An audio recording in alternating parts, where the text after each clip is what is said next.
Почитувани Dear attendees, good day. We are starting the press conference of the President of the Government of the Republic of North Macedonia, Dimitar Kovacevski, and Deputy Prime Minister responsible for European Affairs, Mr.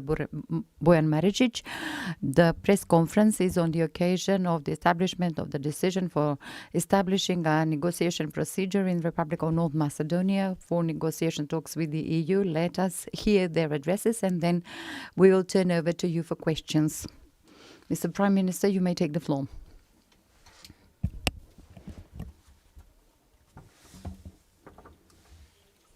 Dear representatives of the media, dear citizens, dear Deputy Prime Minister Maricik, dear EU Ambassador Mr. Gier, dear representatives of the EU delegation, today the government of the Republic of North Macedonia has enacted the decision to establish a negotiation structure for the accession of the Republic of North Macedonia to the EU. On this and on the other conclusions, the Deputy Prime Minister responsible for European Affairs will inform you, where he will be the main negotiator, and I wish him great success. And certainly the expectations are rather ambitious for him and his team. Both myself and the Deputy Prime Minister are agreed on these issues. Negotiations should be taken at a higher pace and closed as soon as possible. I'm especially proud of the fact that we've reached the moment when we are starting discussing the technical elements related to the EU accession negotiations. On the 19th of July, when we started the negotiations, we turned a new leaf in Macedonian history. We showed that we can behave as statesmen and courageously and render statesmanship decisions, because that's how we trace the road for future economic development. By the holding of the first intergovernmental conference, we reached a strategic decision. We full-fledged EU membership, we actually adhere to that and to confirm the EU values we are supporting. The negotiations have started, and the concept of the negotiation structure under the new methodology was on its way. The negotiation structure that was adopted today will be supported by experts, civil servants that have been involved in this area for many years now, and certainly it will be upgraded by experts and professionals beyond the institutions and beyond the state that have been experienced in running the negotiation process of other countries. Our commitment is to make sure quality and efficient structure is in place that will be able to handle all challenges. I wish to convince you that this is going to be an inclusive and transparent process where we will ensure mechanisms to involve civil society, business community, the academia, and all the other stakeholders. And to that end, I urge you all, including the opposition, to support this process and get involved in it actively.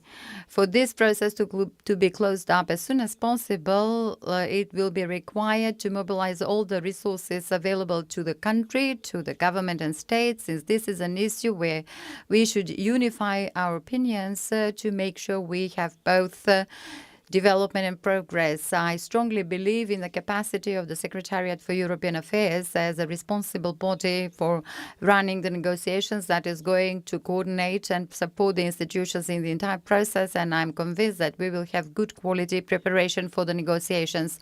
As a government, we are dedicated to the EU reforms and incorporation of EU laws and standards in our system. That is the basis for the efficient process of integration and best outputs and outcomes. I wish to underline there that the translation of the EU acquis, whose adoption and harmonization is one of the instruments for successful integration, is underway, and we are investing and will continue investing intensively in the translation of the EU acquis into the Macedonian language.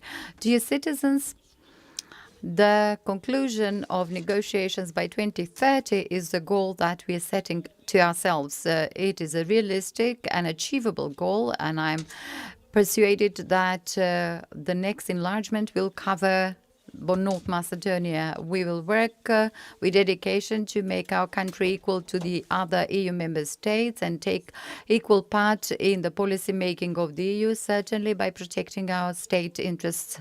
I believe in the capacity of institutions and their preparedness to make maximum efforts in their process. Our future lies in the EU. For us, there is no alternative, and therefore it requires for us to provide support and take the opportunity that is ahead of us and quickly and self-confidently go forward to the full-fledged EU membership. I wish a successful beginning of screening meetings, successful work, and the implementation of the ambitious plan as soon as possible. Thank you. I'll invite the Deputy Prime Minister responsible for European Affairs, Mr. Maricik, to address you. You may take the floor.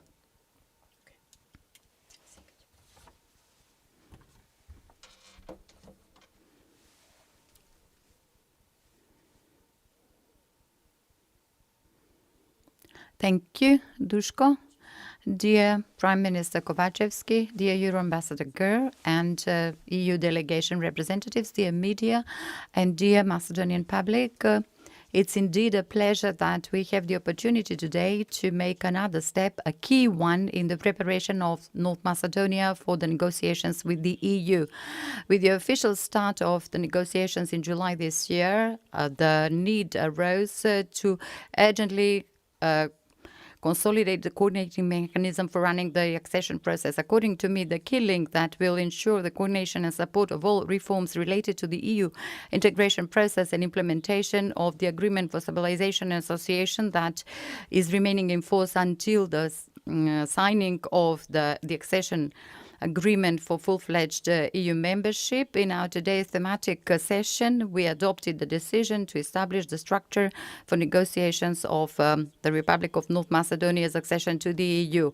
In 2019, the government passed a set of decisions, thus establishing a mechanism. However, the need arose to modify it for many reasons. First of all, the enlargement process has been modified and the criteria for EU membership have been sharpened, especially after the adoption of the revised methodology for accession agreements and negotiations of 2020. Due to the novelties in the process, there is no model experience that can be taken into account from the countries that have negotiated up until now or are still negotiating, and therefore we need our autochthonous new model for coordination that will fully reflect the novelties of the revised methodology for accession negotiations of March 2020. The new methodology is also imposing much more political accession negotiations in a way that the entire process is raised to a much higher political level in all the phases of negotiations. By today's decision of the government to revise the coordinating mechanism for accession negotiations, we are deciding for a new structure that simplifies this mechanism while making it hierarchically more functional, more effective, and more efficient.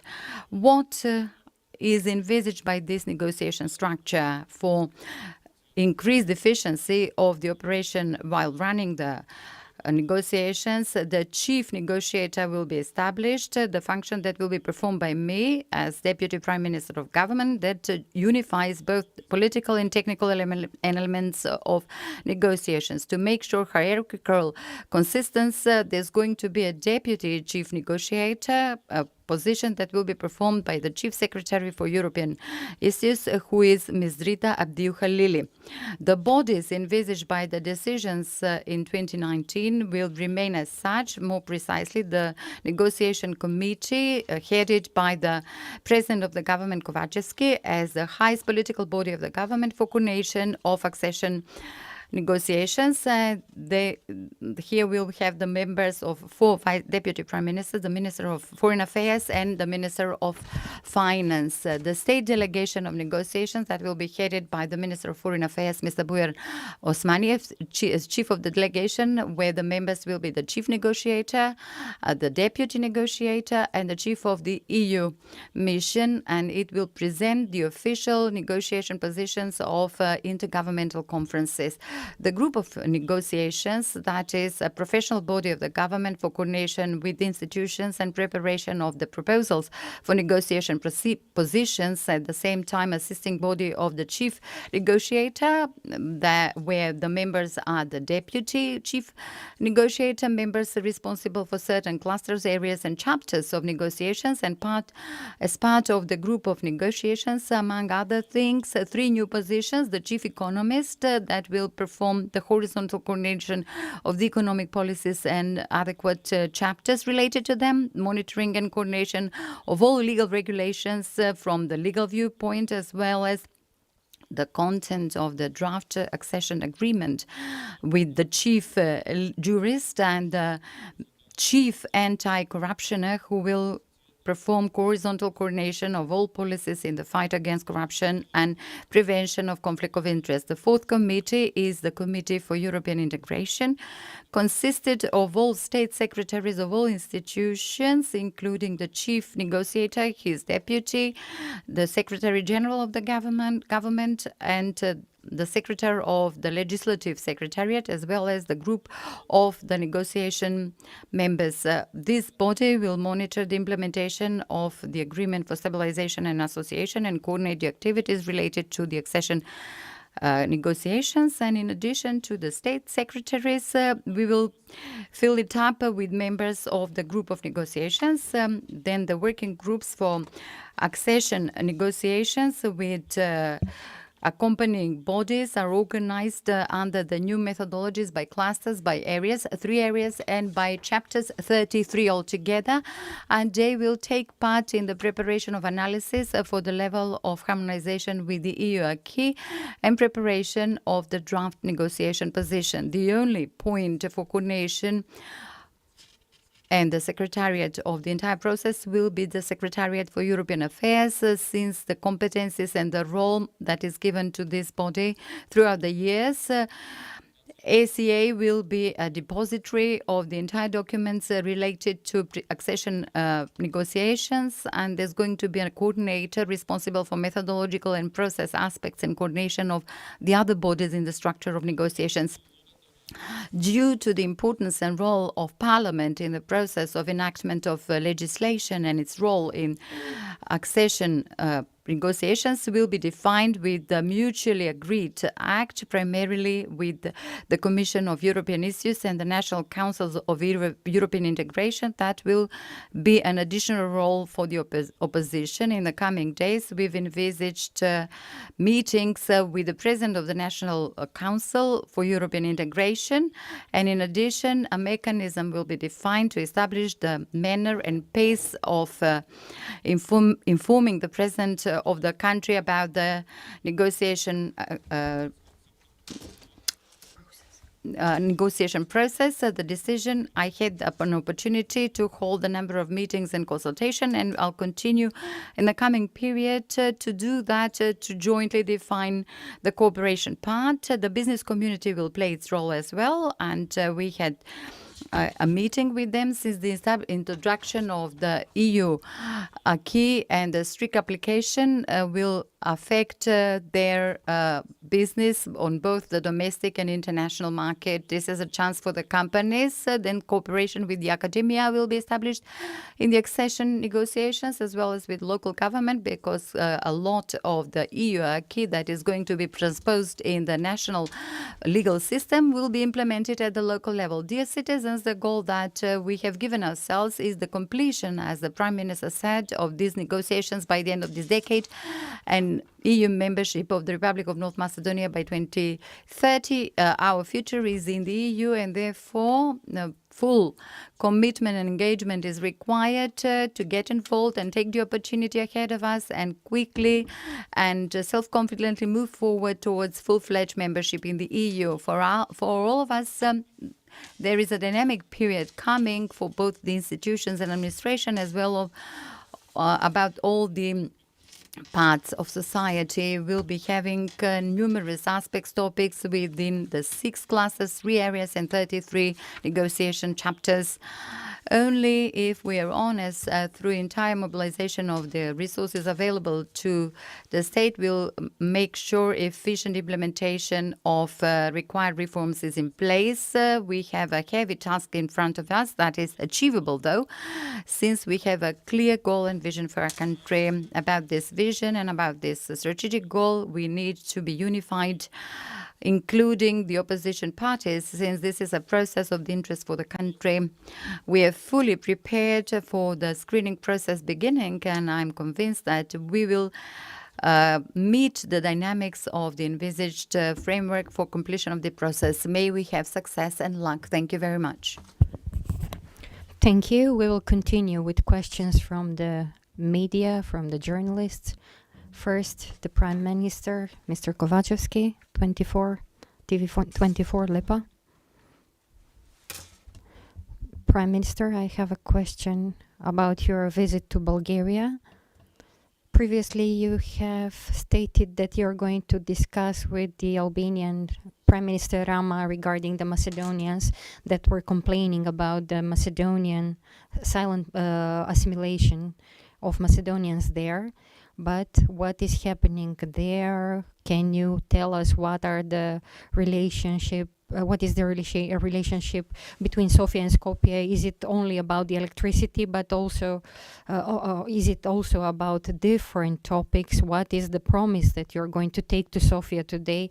Is it going to be regarding the constitutional changes, and having in mind that you're going to travel with the Minister of Interior, Mr. Osmani? Are you going to ask about Mrs. Ayupi? Is this a domain of the ministry? What are you going to respond to this? The first question regarding the Macedonians in Albania, the Minister of Interior has already been in Albania discussing with our Macedonians living and working there. It was reaffirmed once again the support that North of Macedonia gives to the citizens of Macedonian origin that live and work in Albania. And we as a government, along with the institutions, are certainly going to provide this assistance like we did in the past. With the delegation of the Albania, we have also discussed about the democratic rights and freedoms. Albania is a democratic country which ensures all the rights for all the citizens, for their determination regarding their rights or their religion, whatever. If some of these rights is not provided for the citizens, then we will discuss this. So in this aspect, there is no problem with regards to the institutions of the Republic of Albania.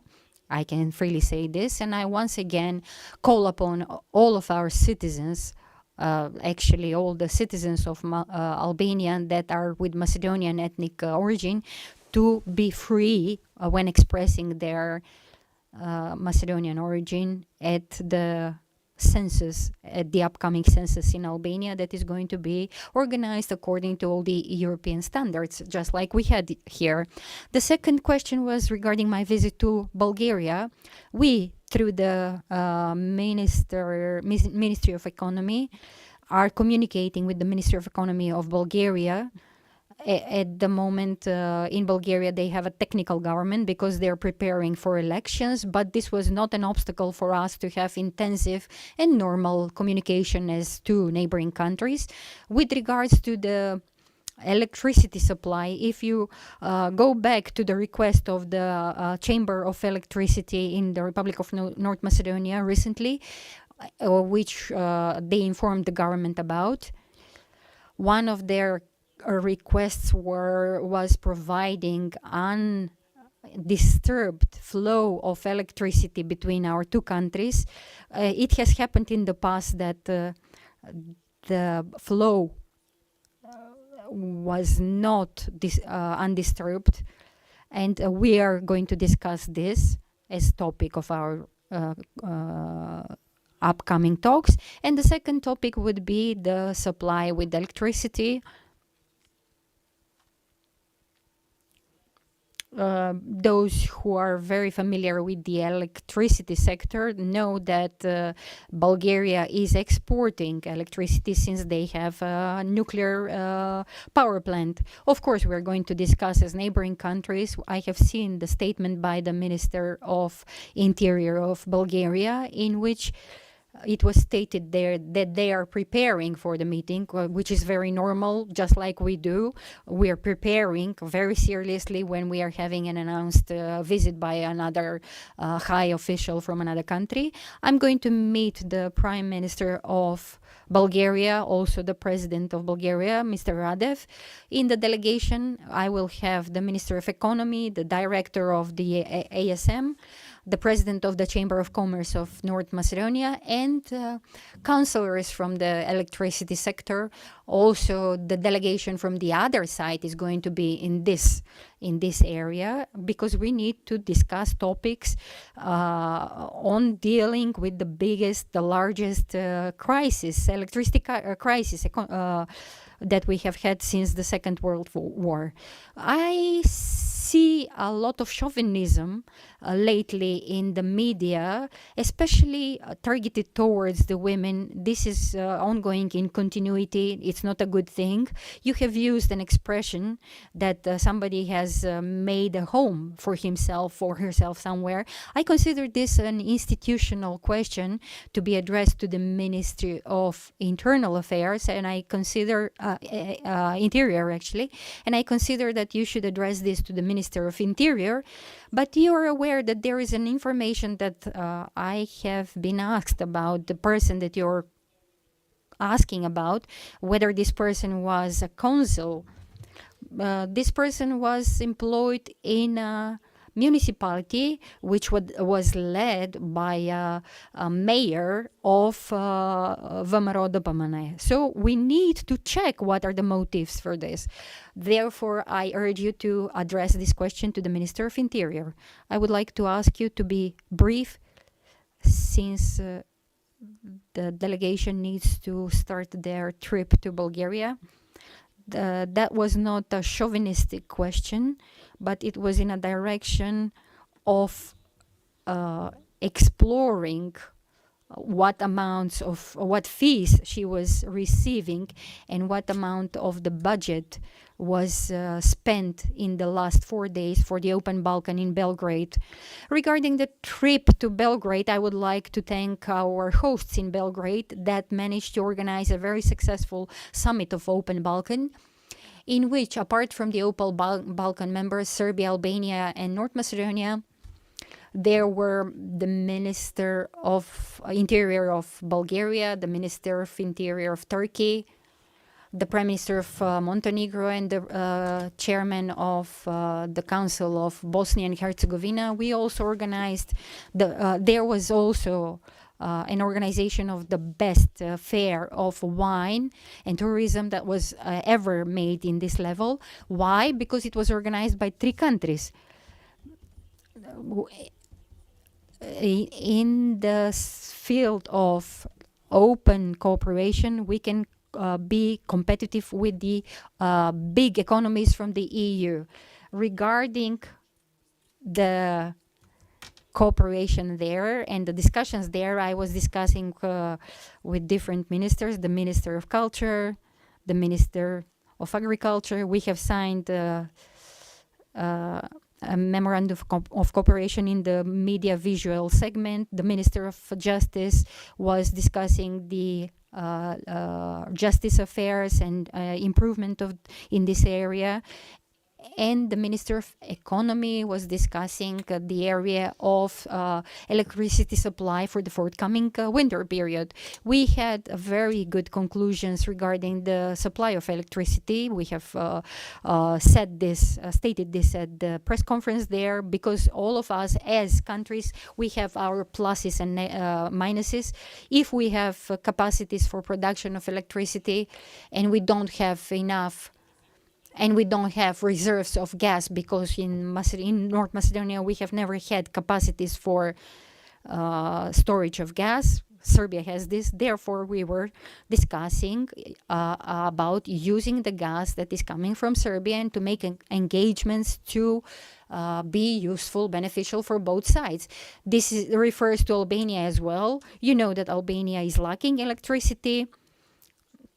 We were discussing about mid-term and long-term projects regarding the electricity supply in this region, because we didn't have any new investments in the electricity power plants in the region. This is what we were discussing. We had a delegation comprised of several members of my cabinet.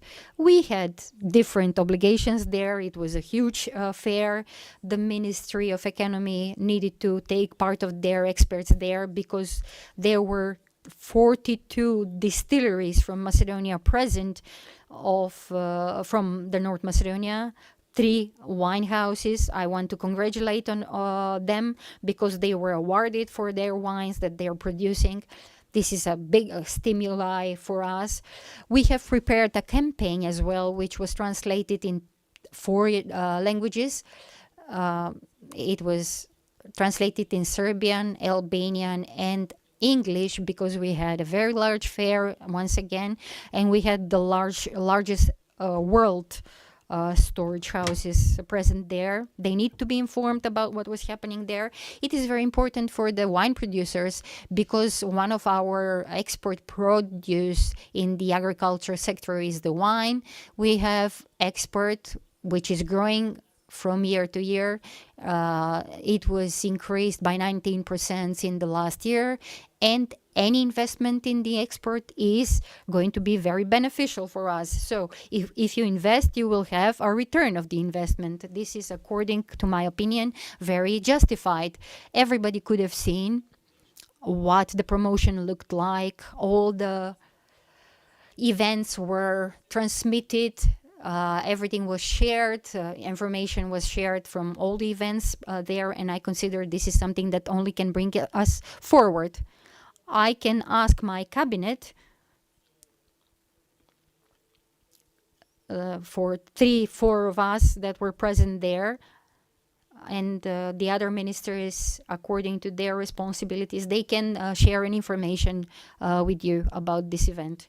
Prime Minister, maybe you have been told that you are doing this in a very well manner. You're avoiding the response to what you have been asked. This is not a very European behavior. It is a responsibility to ask, to respond to what you're asked. We are asking, the media is reporting about the family of Mr. Milevski, the wife of the Minister Bočvarski. You are not there to answer these questions. The latest element in this story is about the specialization of the Minister Bočvarski. They were working as general doctors of medicine, but they were employed as specialists. Where do we need to ask this question? To the Minister of Health, to Minister Bočvarski, to you as a Prime Minister of the country and as a direct boss, chief of these ministers that are misusing their positions. For us as journalists and for the citizens, these are not very important things. I think you will agree that we need to harmonize our laws with the EU legislation and to take the responsibility when it takes place. Thank you for the question. Regarding the Minister of Local Self-Government Unit and the states, the articles, the Deputy Prime Minister for Good Governance has requested information with all the details, and after all the information is gathered on the engaged persons, for the amounts, the criteria according to which they were selected, the Deputy Prime Minister is going to prepare a report, and we are going to proceed according to the findings of the report. This is what the Minister of European Affairs were discussing previously, and there was an epilogue.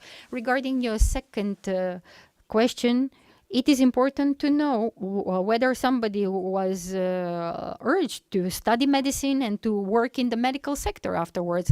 I have no detailed information about this. I can ask, but at the moment I don't have this information, and I cannot give you a specific answer. I don't have the information who, where, in which hospitals specialized, in which area, and how they have finished their medical school or faculty, and how they started the specialization. Thank you. On the behalf of the Prime Minister, do you have a question for me?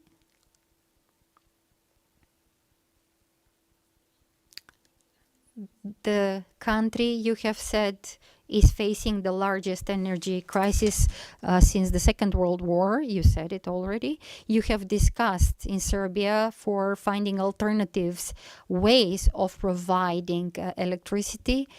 And this is the reason for going to Bulgaria now. But we are facing the lack of energy. And how did we come to this situation to find a solution to this at the 5 to 12, at 5 to noon hour? What about the bills for the electricity? Have you discussed this with the Chamber of Commerce? First of all, this is not 5 to 12. It is not the last minute. The opposition is saying this. No, this is not last minute. This is not a crisis that just started now. This crisis started in the last quarter of last year. Based on what has been done so far, you are aware that we had anti-crisis measures in the measure of the electricity, lowering the VAT for the electricity, increasing the production of electricity in the state capacities. For this year, we have anticipated 25% growth of the electricity production with the capacities that we have in the country. Bitola, Oslomej, Tecnegotino, cogeneration power plant within ESM, and the hydro potentials, the electro power plants that we have in the country, and somewhat renewable sources of energy. So half of the independence of the country, half of these mandates, the political establishment of the opposition was ruling, and they don't have any investment, zero, except for some windmills in Bogdanci. So when you're giving a comment as a political structure with regards what is being done last minute, you should check what they have done in this area. I have already mentioned that we have 25% growth of the electricity production from the national capacities. This is anticipated. We are going to provide raw materials for electricity production. The carbon has increased. The price of the carbon has increased by 2 in order to be able to produce electricity. ESM is providing for all the needs without any import at the regulated market for all the households and all the small users. So for all the companies and for all small users, they are taking electricity from the state market, and it is subventioned by the country, 83%.